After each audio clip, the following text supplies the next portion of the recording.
အလုံးမဲမိကလာပါတဲလေးတို့ရထမင်းစားမယ်ရှင်ဒါကတော့ထမင်းနော်တဲလေးနော်ဒါကတော့ငပိရီကျိုဟိုတနေ့ကကျိုထားတဲ့ငပိရီကျိုဒီလလောက်ပဲကြံတော့တယ်တဲလေးဒီငပိရီကျိုကလေးရေရဲ့တိတာထဲမှာလည်းမမပို့မထည့်ဘူးနော်တဲလေးနော်အပြစ်မှာပဲတဲလေးရထားတာဖြစ်တဲ့အတွက်ကြောင့်မလို့တဲလေးဘာမှမဖြစ်ဘူးနော်တဲလေးတချို့ငပိရီတွေကလေကြိုပြီးတော့အပြစ်မှာတရက်နှစ်ရက်ပဲထားမယ်ဆိုရင်လေတဲလေးလုံးဝစားရတာအစ်မပြေတော့ဘူးနော်တဲလေးဒါမမပို့မငပိရီကျိုတာတဲလေးတို့ကြည့်အပြစ်မှာထားတာ3-4 ရက်လောက်တော့ရှိပြီအသေးလေးတို့ရရှယ်ယူချလိုက်မယ်အန်ဒီကလက်စီပြီးသွားပြီနော်အန်ဒီကတိတ်ထီထမင်းနဲ့ပြမယ်ရှင်ငပိရီနဲ့ဘလောက်ထိရှယ်စားကောင်းလဲဆိုတာအသေးလေးတို့ရငပိရီကလေအသေးလေးကျူနီးတွေရှိတယ်နော်ငပိရီကကျူနီးမတက်ဘူးဆိုရင်အရန်ကျူမယ်ဆိုရင်ဒီအသေးလေးစားလို့မကောင်းဘူးတကယ်ပြောတာမမပို့မကျူနီးရထားတာဖြစ်တဲ့အတွက်ကြောင့်မို့ကိုကလည်းငယ်တုန်းကလည်းငပိတော်တယ်မှာပဲကိုကကြီးလာတာဖြစ်တဲ့အတွက်ကြောင့်မို့လို့သေးလေးနော်ငပိရီကလေဒီလိုမျိုးဖြစ်ဖြစ်လေးကျူမှပဲစားရတာအဆင်ပြေတယ်နော်တဲလေးနော်မမပို့မကိုမီးလာကြတယ်ငပိရီအဲ့လိုမျိုး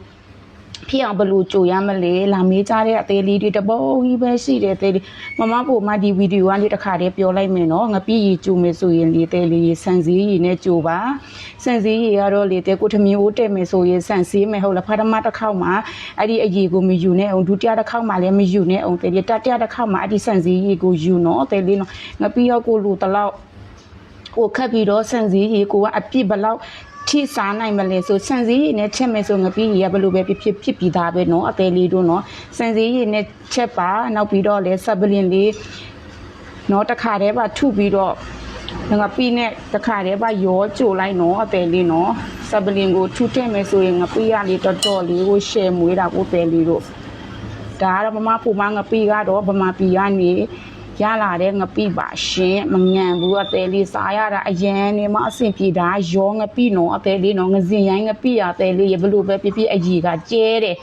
မပို့မကြိုက်ဘူးတယောက်နဲ့တယောက်အကြိုက်မတူတာဖြစ်တဲ့အတွက်ကြောင့်မို့လို့သေးမမရောငပိပဲကြိုက်တာထမင်းနဲ့ပြီးသွားပြီဒီအရွယ်ကတော့မမပို့မခေါ်မတက်ဘူးသေးဒီအရွယ်ကလည်းတော်တော်လေးပဲနော်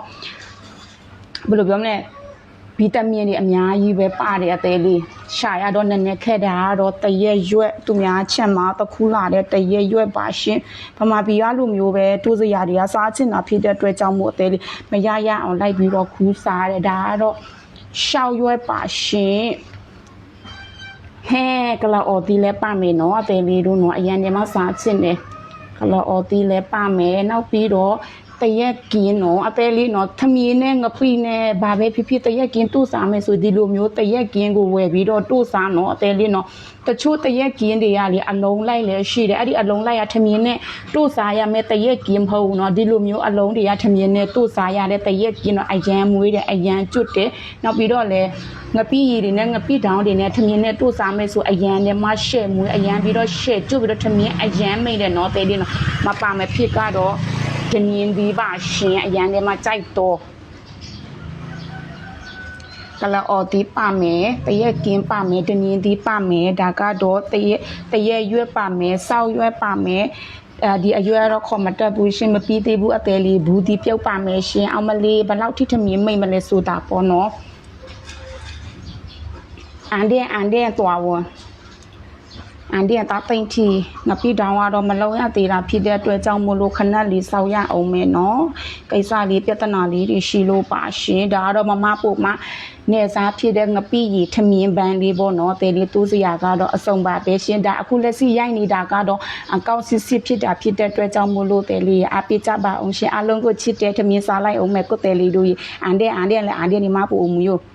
ဘယ်လောက်ထိမိတ်မလဲဆိုတာပေါ့နော်သူများနိုင်ငံမှာဒီလိုမျိုးစားရတာပဲလေတကယ်ပြောတာဘာနဲ့မှလဲမနိုင်ဘူးတကယ်ပြောတာဟင်းကောင်းတွေလည်းလဲမနိုင်ဘူးဒီလိုမျိုးစားရတဲ့လူတိုင်းတော်တော်ကန့်ကောင်းတဲ့နော်ပဲဒီလိုမျိုးအရွယ်တွေကလေတော်တော်လေးရှာစားရခဲ့တဲ့သူများနိုင်ငံမှာဆိုအရန်ခူးလို့မရဘူးတော့ခူးမဲ့ဆိုရင်လေအရန်တော့ခူးမဲ့ဆိုရင်လေကိုယ်နိုင်ငံနဲ့မတူဘူးအရန်တော့ခူးမဲ့ဆိုထက်နဲ့ကမှာသူများကိုတရားလဲဆွဲလို့ရတယ်တနက်လဲပြစ်လို့ရတယ်နော်ဒါတော့မပို့မရှမ်းမတငယ်ချင်းချက်မှာတော့ခူးလာတယ်အရန်ထဲမှာစားချင်တာဖြစ်တဲ့အတွက်ကြောင့်မို့လို့တော့ခူးလာတယ်ဒါကတော့ဝယ်တာပေါ့နော်တဲလေးနော်အန်တဲ့ကျေးဇူးများတင်ပါတယ်ရှင်အပိကြအောင်နော်ကိုတဲလေးတို့နော်